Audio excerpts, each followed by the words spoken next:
여러분 신생아의 시력이 어느 정도 되는지 혹시 알고 계십니까? 신생아는 태어난 이후에 시력을 갖추는 데까지 어느 정도 시간이 필요하다고 합니다. 한 연구에 따르면 신생아가 처음 태어났을 때 가지고 있는 시력은 약 0.02에서 0.05에 달하는 시력이라고 합니다.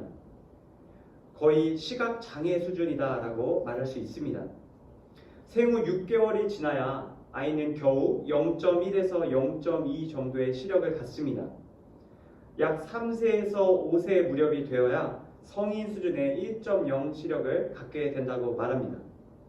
사람은 태어날 때부터 완벽하게 볼 수 있는 것이 아니라 점점 자라면서 그 시력을 발달시킨다는 것을 이 연구를 통해 확인할 수 있습니다. 오늘 저희가 함께 읽은 성경 본문 속에도 이처럼 볼 수 없다가 보게 되었던 한 사람의 이야기가 등장합니다.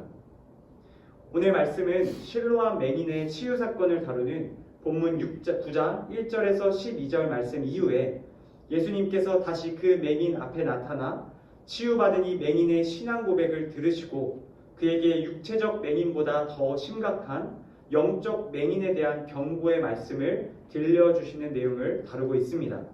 오늘 보면 35절의 말씀을 저희 다시 한번 한 목소리로 읽어보도록 하겠습니다. 35절입니다. 예수께서는 바리새파 사람들이 그 사람을 쫓아냈다는 말을 듣고 그를 찾아가 말씀하셨습니다. 내가 인자를 믿느냐? 네, 오늘 보면 35절 말씀을 보시면 이 실로암 맹인, 치유받았던 이 맹인은 바리새파 사람들에 의해서 출교를 당했음을 확인할 수 있습니다. 예수님께서는 그 출교당한 사람을 찾아가 오늘 35절 하반절 말씀과 같이 내가 인자를 믿느냐라고 묻고 계십니다. 예수님께서는 치유받은 이 맹인을 만나시고 그의 믿음을 확인하길 원하셨던 것입니다. 여기서 믿느냐라고 번역된 헬라어 피스티웨이스라는 단어는 현재 시제로 기록되어 있습니다.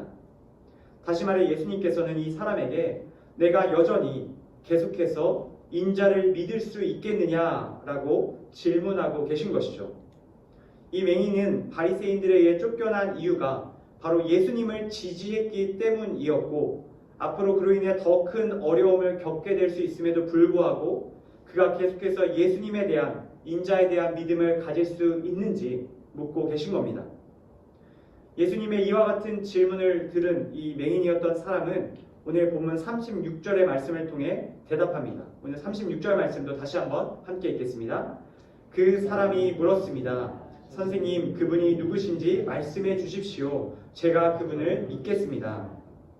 여러분, 이 맹인은 눈을 뜬 이후에 예수님을 처음 만난 상황입니다. 자신의 앞에 서 있는 이 예수님께서 자신의 눈을 뜨게 한 인자라는 사실을 전혀 모르고 있는 상태입니다. 바로 그 사람에게 주님께서는 다음과 같이 말씀합니다. 37절 말씀은 제가 읽겠습니다.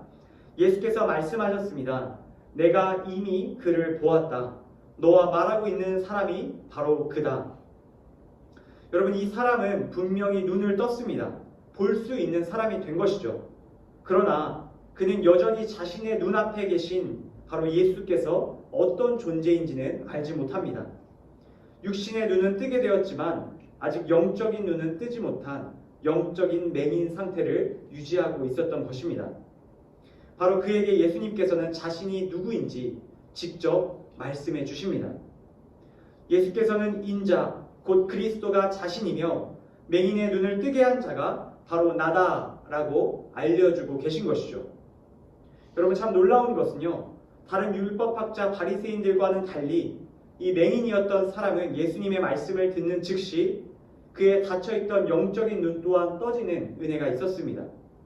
그는 예수께서 자신의 눈을 뜨게 하신 인자임을 깨닫게 되고 그는 오늘 본문 38절을 통해 이렇게 고백합니다. 우리 같이 한번 38절 말씀 읽겠습니다. 그러자 그 사람이 말했습니다. 주여, 제가 믿습니다. 그러고는 예수께 절했습니다. 아멘. 여러분, 닫혀있던 영적인 눈이 떠진 이 사람은 주님을 보고 주님을 예배하기 시작합니다. 주님, 내가 당신을 끝까지 믿겠습니다. 내가 출교를 당하고 어려움을 당하고 있지만 그럼에도 불구하고 나의 영적인 눈을 뜨게 하신 바로 인자 되신 당신 예수 그리스도를 위해서 내가 끝까지 이 고난을, 이 출교의 아픔을 감당하겠습니다. 제가 끝까지 당신을 믿겠습니다. 말하며 주님께 구체적으로 절을 하는 행위를 통해 주님을 예배하기 시작합니다. 그는 닫혀있던 영적인 눈을 떠 주님을 제대로 보고 그분을 따르겠다 고백하고 있는 것이죠.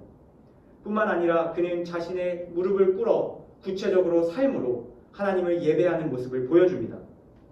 이와 같은 아름다운 믿음의 고백과 예배를 받으신 주님께서는 그에게 자신이 이 땅에 오신 이유와 목적까지도 친히 말씀해 주십니다. 39절 말씀 제가 읽습니다. 예수께서 말씀하셨습니다. 나는 이 세상을 심판하러 왔다. 못 보는 사람은 보게 하고 보는 사람은 못 보게 하려는 것이다. 여러분, 그렇습니다. 예수께서 이 땅에 오신 이유는 온 인류를 구원하시기 위함입니다. 또한 세상 사람들에게 심판에 대한 경고를 주기 위함이기도 합니다. 바로 이 같은 놀라운 비밀을 못 보는 것을 보게 하는 것과 보는 것을 못 보게 하는 것의 비유를 통해서 주님께서는 이 비밀을 맹인에게 말씀해주고 계신 것이죠. 사랑하는 성도 여러분, 오늘 이 말씀 앞에서 저희 또한 저희의 영적인 눈을 점검해야 할 줄로 믿습니다. 우리의 영적인 눈이 제대로 뜨여 있는지, 예수를 주로 고백하는 그 믿음의 눈이 우리 가운데 여전히 뜨여 있는지 확인해야 합니다. 예수를 주로 고백하고 그분을 경배하는 인생을 하나님께서 가장 귀하게 여기시는 줄로 믿습니다. 반면 종교적 지식과 지혜와 세상의 지식이 가득하지만 인자이신 예수 그리스도를 제대로 알아보지 못하고 살아간다면 바로 그러한 사람은 영적인 맹인이며 심판받을 죄인입니다. 황동규라는 시인의 시가 있습니다. 즐거운 편지라는 시 중에 한 대목을 제가 읽어드립니다. 내 그대를 바라보는 것은 사랑하기 때문이리라. 눈빛 하나로도 모든 것을 전할 수 있다. 여러분, 시인은 제대로 바라본다는 것은 그 존재를 깊이 이해하는 일이라고 오늘 이 시를 통해 노래합니다. 또한 바라본다는 것은 그 대상을 향한 진정한 사랑의 표현이라고 말하는 것입니다. 여러분, 저희 또한 영적인 눈을 떠 예수님을 제대로 바라보고 그분을 제대로 알아가고 그분과 함께 동행하는 인생을 살아갈 수 있기를 간절히 소망합니다. 그분이 얼마나 위대한 분이신지, 얼마나 귀한 분이신지 삶 속에서 경험할 수 있게 되기를 원합니다. 또한 그로 말미암아 그분께 날마다 사랑의 고백, 엎드려 절하며 노래하는 아름다운 사랑의 고백을 또한 드리게 되기를 간절히 소원합니다. 말씀을 맺습니다. 사랑하는 성도 여러분, 2월 첫 번째 월요일을 시작하는 오늘 이 새벽, 나의 영적인 눈을 오늘 말씀을 통한 다시 한번 점검하고 주를 향해서 날마다 눈을 뜬 자들로, 오늘 말씀 속 눈을 뜬 맹인처럼 주를 제대로 보는 자로, 주를 인정하고 고백하고 그분을 위하여 기꺼이 희생을 감당하는 자들로 인생 가운데 주님 앞에 절하며 살아가는 저와 또 사랑하는 우리 모든 성도님들 되시기를 예수님의 이름으로 간절히 축복합니다.